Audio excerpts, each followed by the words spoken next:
And an immigration raid at Georgia's Hyundai mega plant is raising questions about our state's carefully cultivated relationship with the U.S. ally. We want to welcome you back into the news at 4 as we come up on 4:30.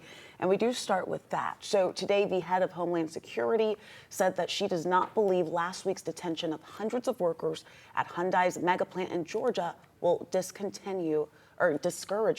foreign investment in the U.S. Been growing reaction to this since it happened on Thursday. Federal agents detained 475 workers at the Bryan County facility. Officials call it the largest single-site immigration enforcement operation in the department's history. More than 300 of those taken into custody were South Korean nationals. Homeland Security Secretary Kristi Noem says the Trump administration's message was clear.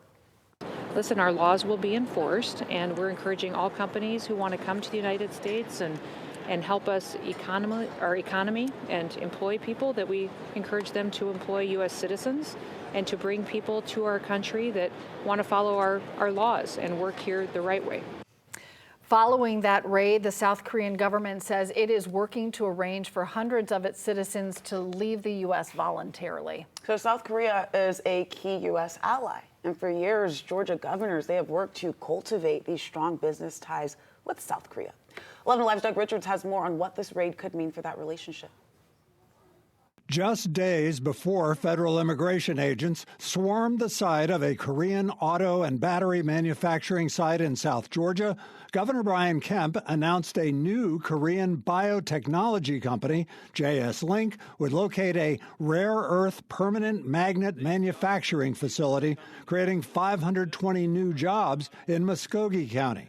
Kemp is the latest in a line of Georgia governors who have nurtured new businesses from Korea, including the Hyundai plant in South Georgia and its adjacent battery plant. 475 were illegally present in the United States. While Homeland Security agents talked up their haul of arrests, State Representative Marvin Lim says immigrant communities in Metro Atlanta have been, at best, confused. It is not hard to notice the irony, not only of the fact that Governor Kemp pursued these, and now the Trump administration, with, again, Kemp's cooperation to some degree, has essentially shut down this plant.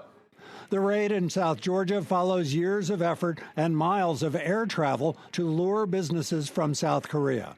Governor Brian Kemp has gone to South Korea twice. Before him, Governors Nathan Deal and Sonny Perdue visited South Korea 4 times, trying to land work in Georgia ahead of other states like Florida and Texas, as a former Deal aide told us in 2019. It is something that all states do. And so I don't know that it's a competitive edge.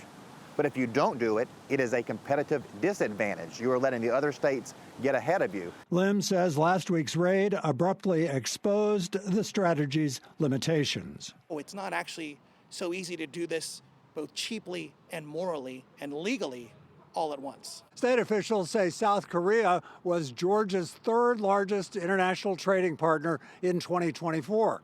It's unclear how much, if at all, last week's ICE raids will change that. In Gwinnett County, Doug Richards, 11 Alive News. And our thanks to Doug for that report. Hyundai hasn't said if it will change its manufacturing plans after last week's raid. Bloomberg reports LG Energy Solution, Hyundai's partner in that factory, is delaying production until early next year.